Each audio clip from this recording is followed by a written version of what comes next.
Assalamualaikum warahmatullahi wabarakatuh. Selanjutnya saya akan menganalisis saham SMRA ya, Summarecon Agung Tbk. Nah, di sini bisa kita lihat lagi, ini adalah area di mana support. Coba ini saya perpanjang aja. Apakah ada hubungannya? Oh, ada berarti. Nah, di sini bisa kita lihat. Coba saya buat time frame mingguan aja.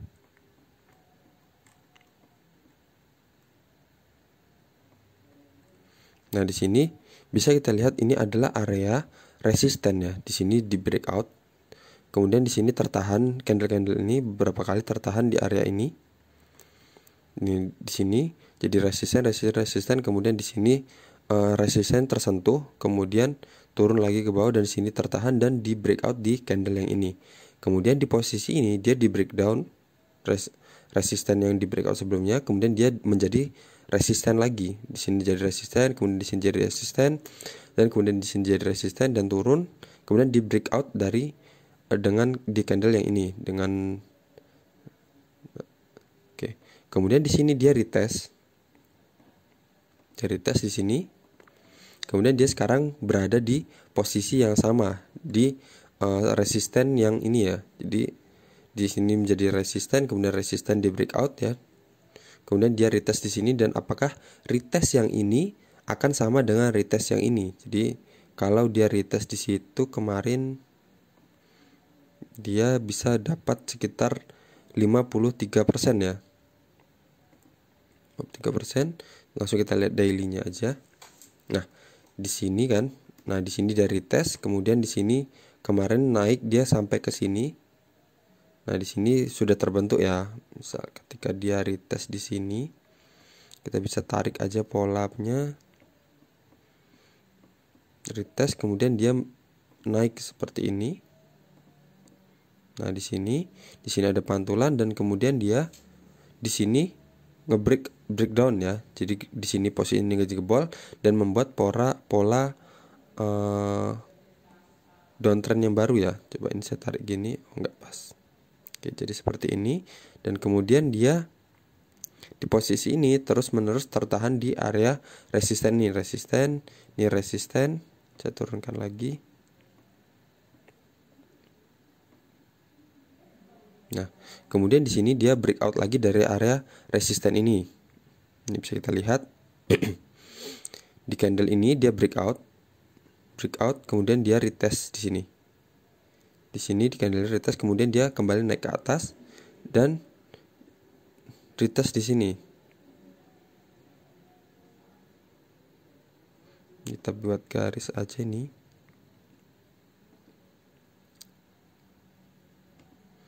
Nah, di sini ada area ya. Di sini sebelumnya adalah resisten ya.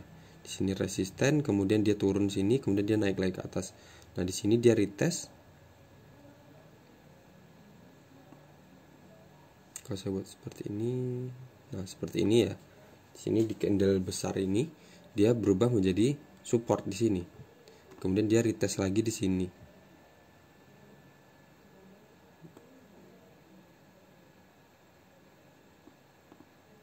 Oke. Nah, kemudian dia retest lagi di sini dan naik sampai ke resisten ini. Nah, kemudian di sini kan ini bisa kita tarik garis lagi. Ketika dia polanya naik. Nah, di sini kelihatan ya. Nah, di sini support lower low-nya di sini sudah terbentuk lower high. Jadi lower yang ini lebih tinggi daripada lower yang ini. Kemudian di sini juga terbentuk lower high lagi, lowernya lebih tinggi daripada lower yang ini tadi. Kemudian di sini dia turun ke support ini, support trend line-nya ini. Kemudian dia nge-breakout, jebol ke bawah. Kemudian dia retest lagi di support trendline tadi untuk menjadikan resisten, dan kemudian terus bergerak turun seperti ini, dan dia retest lagi di sini udah sampai ke sini. Nah, di sini berarti kita bisa ambil kesimpulan. Ini saya ambil ekornya begini. Nah, berarti dia sekarang berada di sini, turun sampai ke area support ini, support retestnya yang sebelumnya dia di breakout dari sini ya. Nah, sekarang sudah ada pantulan, sudah turun dan ada pantulan di sini, sudah muncul candle hijau dan dengan pembelian dengan volume yang sudah di atas rata-rata ya, di atas MA20-nya. Nah, di sini berarti sudah ada indikasi pembalikan ya, indikasi pembalikan. Saya hapus dulu. Indikasi pembalikan. Jadi misal dengan trendline ini, trendline miring ini, berarti kalau kita masuk di harga penutupan kemarin, ke hijaunya kemarin, kita bisa cut lossnya sekitar di bawah ini, sekitar 1 tick di area support. Kemudian kita bisa TP di area resisten ini ya, resisten dengan pola sebelumnya ya, sini. Jadi sekitar 11% ini coba kita lihat di sini sama ya, di sini juga 11% ya pantulannya. Nah, jadi kalau dia seumpama ternyata di sini dia nggak langsung naik tapi sideways dulu, dia bergerak cuma di area-area ini, berarti resisten kita akan semakin turun ya, karena ini resistennya turun ya. Nah, jadi tingkat cut loss kita tetap segitu kalau kita masuk di harga penutupan kemarin 680, tapi resisten kita akan semakin mengecil. Di sini jadi sekitar di sini 8,09%. Kalau dia semakin bergerak ke sini dan resistennya semakin turun ke sini, jadi kita masih ada kemungkinan masih tetap di atas 5% ya kemungkinan dapatnya. Nah, jadi dengan tingkat cut loss kita 5%, tadi kita kalau dia di sini langsung naik, kita bisa dapat sekitar 11%. Nah, kalau seumpama dia berhasil breakout juga dari area ini, jadi ya kemungkinan lebih bagus lagi karena dia akan sampai ke resisten selanjutnya. Jadi tertingginya bisa kita lihat di sini. Saya hubungkan aja ini resisten yang ini dan resisten yang ini. Nah, jadi misal dia bisa berhasil, kita ambil di sini dan kita tahankan, nggak kita jual ketika kita tahu dia breakout dari area ini. Berarti kita bisa dapat sekitar 46,49% ya. Jadi dia turun dan dia naik sama seperti ini ya, dia turun dan kemudian dia naik, di sini turun dan sudah ada pantulan, kemungkinan indikasinya dia akan naik kalau berhasil breakout dari area trendline resistennya ini garis yang miring ini. Nah, jadi pola saham itu sama terus ya, seperti itu. Dia turun, dia naik, kemudian turun, dia naik lagi.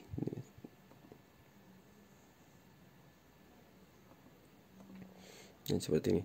Nah, sama kan ini, naik, turun, naik, turun. Jadi kemungkinan di sini masih tanda tanya tapi ya, apakah dia akan ngejebol dari area ini, apakah dia akan naik ke atas. Nah, tapi dengan sini udah ada candle konfirmasi hijau ya, jadi sudah muncul buyer. Di sini juga volume juga sudah di atas MA20 dan dia sedang di bawah, di posisi sangat rendah ya, di posisi bawah di area ini ya, di area resisten sebelumnya, resisten ini yang di breakout dan di retest. Jadi dia akan ada kemungkinan retestnya 2 kali di sini. Nah, jadi ini sudah di posisi sangat bagus ya, dengan tingkat cut loss kita sekitar 5% tadi ya. Sekitar 5% kalau kita masuk di saham ini dan ternyata dia bergerak turun ke bawah. Nah, jadi kemungkinan dia kalau dia berhasil breakout dari area ini, kita bisa mendapatkan kemungkinan sekitar 46% ya, mengacu dari resisten sebelumnya. Jadi bisa kelihatan jelas banget. Sekarang saya mau lihat SMRA untuk transaksi 3 bulan terakhir. Ini ada broker KZ, dia punya 7.777 lot di harga 883. Sekarang harganya 680. Berarti saat ini kita sedang berada di harga yang sangat-sangat murah ya. Ini dari transaksi 3 bulan terakhir aja rata-rata ini 800, yang paling murah 810 ini ya. Ini broker HP punya harga 810. Oh, ini ada TP juga, cuman dia barangnya sedikit, cuma 58.000 lot. TP di bawah 800 sendiri ya, jadi sekitar 799. Ini ada juga broker GW cuma 39.000 lot, harganya 765 dan masih di atas harga saat ini ya, di harga 680. Jadi ini sangat-sangat bagus untuk saham ini. Jadi sudah murah ya, sangat-sangat murah. Nah, kalau transaksi dari asingnya sendiri dia jualan terus ya. Dari tanggal 25 sampai 28 tuh dia jualan terus. Oke. Oke. Jadi sekian aja dari saya. Ini analisis saham SMRA. Coba saya lihat dari MA-nya. MA-nya di sini baru terjadi dead cross ya. Oke, tapi tenang aja, nggak apa-apa. Jadi kita ini udah ada indikasi candle konfirmasi pembalikan ya. Jadi tetap aja, tapi kita tetap harus waspada dengan memasang cut loss kita. Cut lossnya di bawah satu tick, di bawah area supportnya ini. Jadi itu aja. Yang penting kita disiplin cut loss. Jadi kemungkinan saham ini naik juga kuat, tapi kemungkinan turun itu tetap juga ada. Assalamualaikum warahmatullahi wabarakatuh.